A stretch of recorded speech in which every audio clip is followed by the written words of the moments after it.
Have you ever wondered how Spain, the medieval superpower that swallowed continents one by one, couldn't conquer its tiny neighbor, Portugal? Thinking face.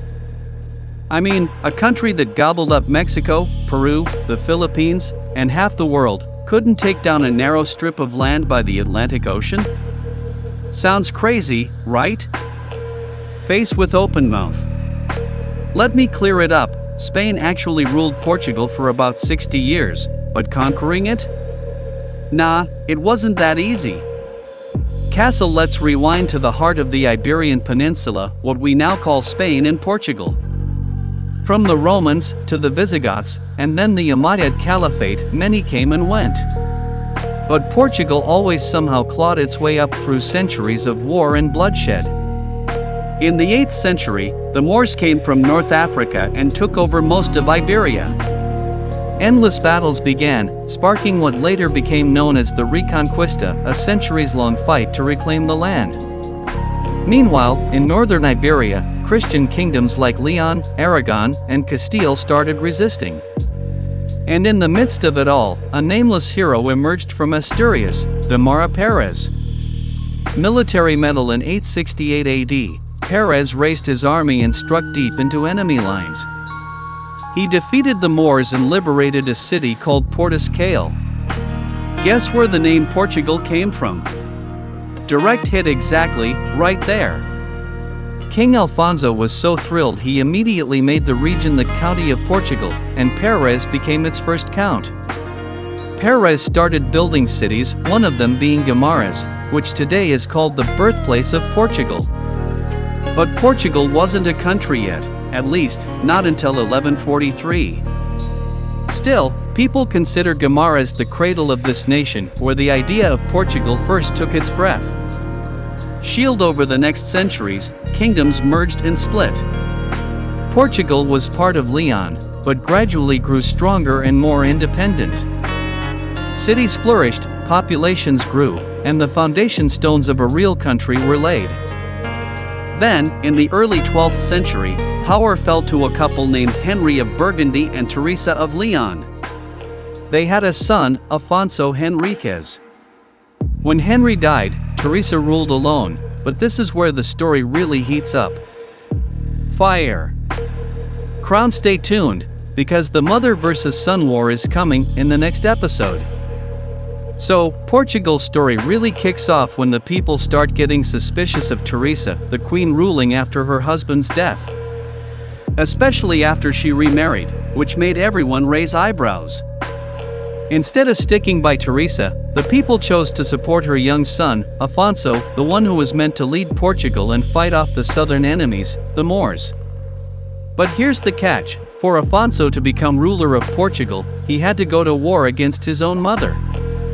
Fire. In 1128, at the Battle of Salmamed, Afonso defeated his mother's forces and became the sole ruler of Portugal. But that was just the beginning. Afonso didn't stop fighting, he kept battling to reclaim lands. In 1139, at the famous Battle of Arique, he faced the Muslim army from Cordoba. Even though his troops were outnumbered, clever tactics and surprise attacks won him a massive victory. From that moment on, Portugal wasn't just a tiny county, it was recognized as an independent country. In 1143, the Treaty of Zamora was signed, and the King of Leon officially accepted Afonso's rule. Then in 1179, the Catholic Church recognized Portugal as an independent kingdom. Finally, in 1249, after long wars, Portugal expelled the last Moors by conquering Algarve and expanded all the way to the Atlantic coast. By 1255, Lisbon was chosen as the capital, and in 1297, Portugal's borders with Leon were finalized by the Treaty of Alcanisses, borders that have remained almost unchanged to this day. Waterwave. Now, a young, energetic Portugal stepped into the 14th century. Spain, however, was still tangled in internal wars and struggles to reclaim lands from the Moors, dealing with problems and disunity. That's why Portugal moved faster to build a strong navy. In 1325, orders were given to build ships, not just for war, but to explore the world. By 1341, Portugal reached the Canary Islands. But Spain, or Castile, said, "Those islands belong to us," and the disputes began. Then suddenly, in the mid-14th century, everything ground to a halt, because the Black Plague swept through Europe, delaying exploration and expansion plans. Still, in the latter half of the 1300s, the rivalries and ambitions started to heat up again. Amid centuries of dark wars and fierce rivalries in Europe, England and France were locked in an endless struggle, the Hundred Years' War, lasting from 1337 to 1453, turning everything upside down. France needed a winning edge, a stronger navy than ever before. Their eyes turned to Spain's unmatched fleet, the world's most powerful navy at the time. So, in 1169, France and Castile, a large part of Spain back then, formed an alliance. This was a massive shockwave for England. The English quickly realized how strategically amazing Portugal was right next to Spain and the Atlantic Ocean. Plus, Portugal had a strong navy of its own.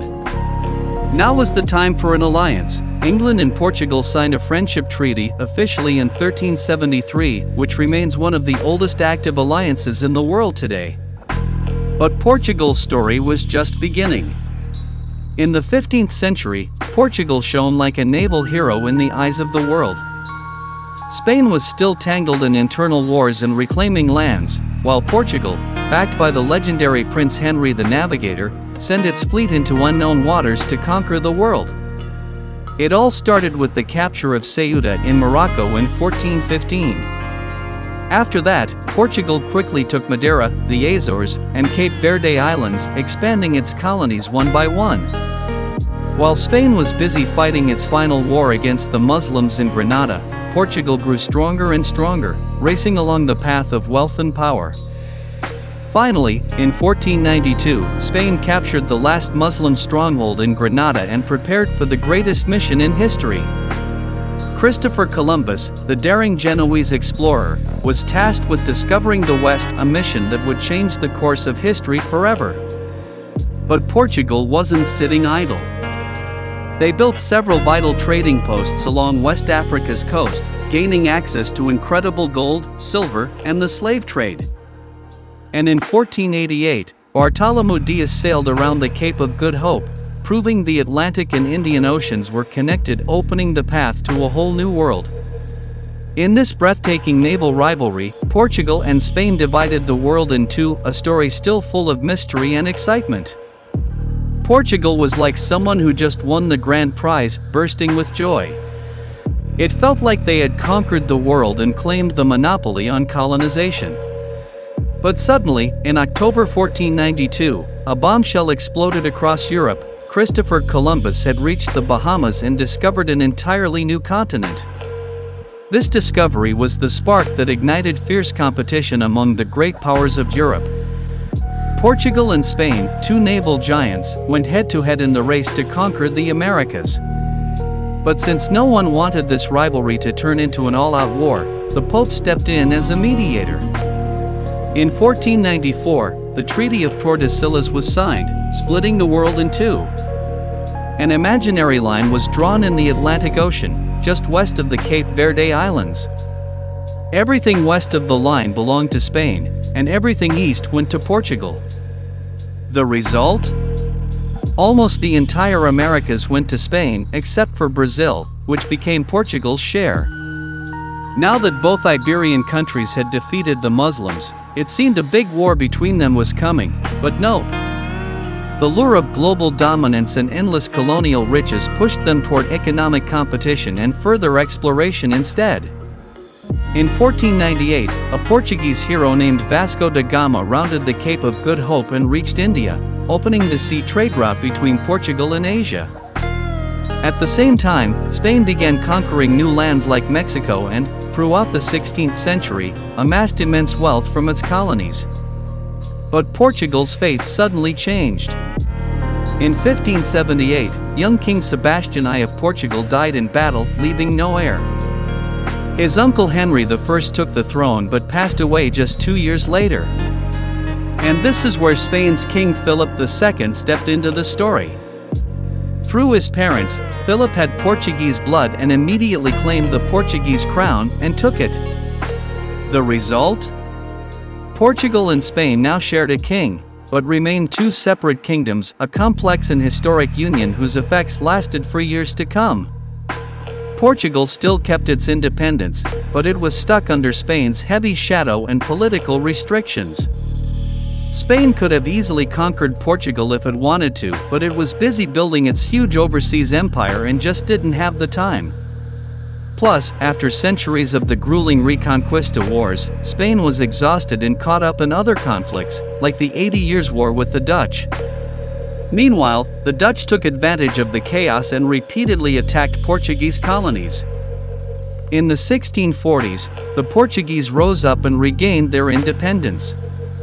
Then they rekindled their friendship with Britain and got a lot of help.